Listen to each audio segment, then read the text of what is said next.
तर असे कोणते धोके आहेत असं वाटतं आम्हाला, गैरसमज कोणते आहेत? धोक्यांबद्दल सांगायचं झालं तर सर्वात मोठा मेजर धोका जो आहे तो व्हॉलेटिलिटीचा. आता कसं आहे माहिती आहे का, स्टॉक मार्केट वगैरे ना लिमिटेड टाईमसाठी असतात, त्याच्यामुळे त्याच्यामध्ये व्हॉलेटिलिटी फार कमी असते.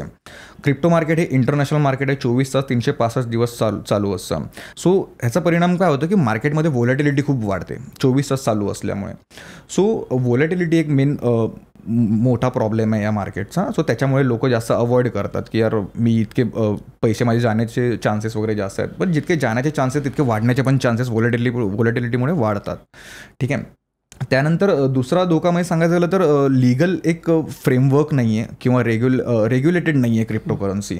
सो आता बघायला गेलं तर US जी कंट्री आहे ही रेग्युलेट करण्याच्या मागे लागलेली आहे क्रिप्टो. बट इंडियन गव्हर्नमेंट जी आहे थोडंसं लांब राहण्याचा प्रयत्न करते आहे. आता इंडियन गव्हर्नमेंटचा जर स्टॅन्स आपण बघायला गेला तर क्रिप्टो रिलेटेड इंडियन गव्हर्नमेंटचा स्टॅन्स जो आहे, I love you but as a friend. म्हणजे मला तुमच्याकडून टॅक्स हवा आहे पण मी तुमच्यासाठी म्हणजे एक चांगलं प्रॉपर फ्रेमवर्क नाही तयार करत आहे. सो अशा प्रकारचा इंडियन गव्हर्नमेंटचा स्टॅन्स आहे ज्यावरती म्हणजे टॅक्स तर घेणार आहे पण तुमच्यासाठी काही सर्व्हिसेस आम्ही देणार नाही आहे सध्या तरी. बट असं मला वाटतं की पुढच्या येणाऱ्या 2-3 वर्षामध्ये चांगलं काहीतरी इंडियन गव्हर्नमेंट पण क्रिप्टोसाठी चांगला एक फ्रेमवर्क तयार करेल आणि त्याच्या थ्रू म्हणजे टॅक्स वगैरे पुढे कमी होईल. पण मला असं वाटतं रिझर्व्ह बँक एक काहीतरी डिजिटल करन्सी आणती आहे ना? रिझर्व्ह बँकेने डिजिटल करन्सी आणलेली आहे ज्याला CBDC म्हणतात, सेंट्रल बँक डिजिटल करन्सी. ठीक आहे. सो हे फक्त रिझर्व्ह बँकेने नाही, जे मोठे मोठे इकॉनॉमीवाले देश आहेत सर्वांनी आणलेली आहेत.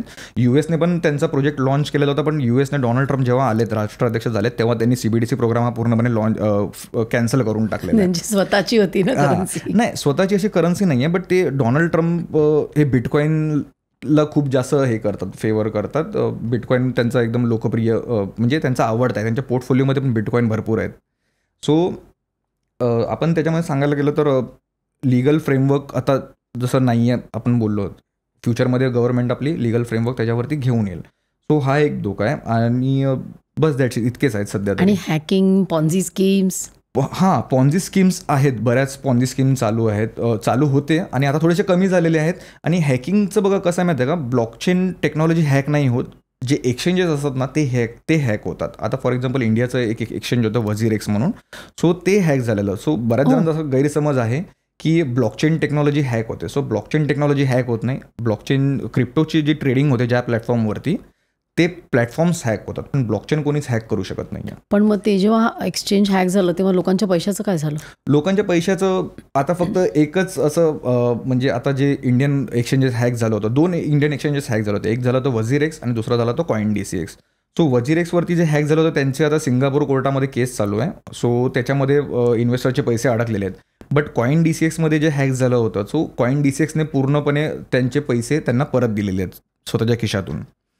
सो बाकी इंटरनॅशनल लेवलला पण जे हॅक होतात वगैरे ते एक्सचेंज त्याची नुकसान भरपाई कस्टमर्सला करून देतात त्या रेटला, तेव्हा जो रेट असेल तो. सो तुमच्या स्पेसिफिक तुमच्या पोर्टफोलिओची जी व्हॅल्यू असेल, तुमच्या पोर्टफोलिओचं त्याच्यामध्ये काही नुकसान झालं असेल, सो ते जेवढं नुकसान झालं असेल ज्या व्हॅल्यूला, सो ते तुम्हाला पूर्णपणे नुकसान भरपाई करून देतात. आता ना बिटकॉईन हा शब्द माहिती आहे आम्हाला, तर क्रिप्टोमध्ये अशा अनेक कॉईन्स आहेत का, वेगवेगळ्या प्रकारच्या आहेत का करन्सीज? येस ऑफकोर्स आहेत. आता बिटकॉईन ही सर्वात पहिली क्रिप्टो करन्सी 2009 लॉन्च झाली होती. ठीक आहे. आता जवळपास 15 वर्ष झाले या गोष्टीला. सो आता 15 वर्षामध्ये 1 लाखापेक्षा जास्त क्रिप्टो करन्सी मार्केटमध्ये आलेल्या आहेत. पण म्हणजे कोण कंट्रोल करतो किती करन्सी? म्हणजे ते काय नोटा छापण्यासारखं नाही ना? नाही, नोटा छापण्यासारखं नाही. हे प्रत्येक प्रोजेक्टवरती म्हणजे एक प्रोजेक्ट असतो त्या प्रोजेक्टवरती डिपेंड आहे. फॉर एक्झाम्पल आता बिटकॉईन आहे, सो बिटकॉईनच्या नंतर इथेरियम आहे, इथेरियमच्या नंतर सोलाना आहे. सो असे चांगले करन्सीज आहेत. बट असं नाही की 1 लाख करन्सी आहे तर मी सर्व करन्सीमध्ये इन्व्हेस्ट करू. जे चांगले फंडामेंटल अनालिसिस करून आपण त्यामध्ये इन्व्हेस्ट चांगल्या करन्सीमध्ये करू शकतो. पण असं म्हटलं जातं ना की त्याचा सप्लाय हा फिक्स्ड आहे, लिमिटेड आहे, जेव्हा ज्यांनी बनवलं तेव्हापासून. बरोबर. मग असं का केलं त्यांनी? हे बघा कसं आहे माहिती आहे का, हे आता तुम्हाला जे नॉर्मल आपली जे नोटा वगैरे आहेत, भारतीय रुपये किंवा डॉलर, त्याच्याबद्दल तुम्हाला सांगतो. आता हे जे नोटा वगैरे आहेत, करन्सीज ज्या आहेत, फिएट करन्सी, ह्याला कंट्रोल कोण करतं? रिझर्व्ह बँक ऑफ इंडिया किंवा सेंट्रल बँक करते, ज्या कंट्रीचं असेल ते. सो या सेंट्रल बँकला कंट्रोल कोण करतं? तिकडची गव्हर्नमेंट करते. सो गव्हर्नमेंटला जेव्हा पण गरज वाटते तेव्हा ते लोक नोटा छापायला सुरुवात करतात. सो ह्याचा परिणाम काय होतो की जे करन्सी आहे, करन्सीची व्हॅल्यू कधी वाढत नाही. इन्फ्लेशन वाढत जातं पण करन्सीची व्हॅल्यू कधीच वाढत नाही. आता तुम्ही मला सांगा, 1990 साली जो 1 रुपया होता, तो आता पण त्याची व्हॅल्यू 2025मध्ये ₹1 आहे. वस्तू महाग झालेली आहे पण करन्सीची व्हॅल्यू नाही वाढत आहे.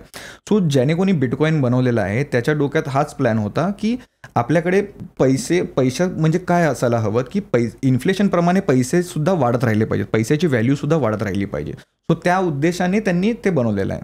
आता नोटांची सप्लाय किंवा पैशांची सप्लाय ही अनलिमिटेड आहे, बट गोल्डची सप्लाय अनलिमिटेड नाही आहे. बट गोल्ड किती आहे ते पण माहिती नाही आहे.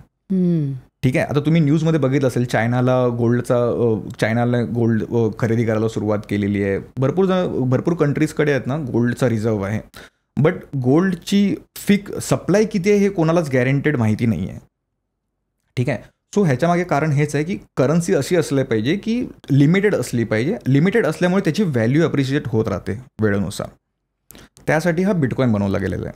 मग ते लिमिटेड म्हणजे किती आहे सध्या? आता बिटकॉईनची सप्लाय जर सांगायला गेलं तर 21 मिलियन सप्लाय आहे बिटकॉईनची. म्हणजे साधारणतः 2,10,00,000 बिटकॉईन फक्त अस्तित्वात असणार आहे. आणि नवीन बिटकॉईन कोणी बनवू शकत नाही. नवीन नकली नोटा बनवू शकतात पण नवीन नकली बिटकॉईन कोणीच नाही बनवू शकत. मग त्या सगळ्या ज्या 2 लाख आहेत त्या सर्क्युलेशनमध्ये आहेत? नाही, 2,10,00,000 बिटकॉईनपैकी 1,97,00,000 बिटकॉईन आता सर्क्युलेशनमध्ये आलेले आहेत. आणि बाकीचे जो शेवटचा बिटकॉईन आहे तो साधारणपणे 2144व्या वर्षी मार्केटमध्ये येणार आहे. हे ठरवतं कोण?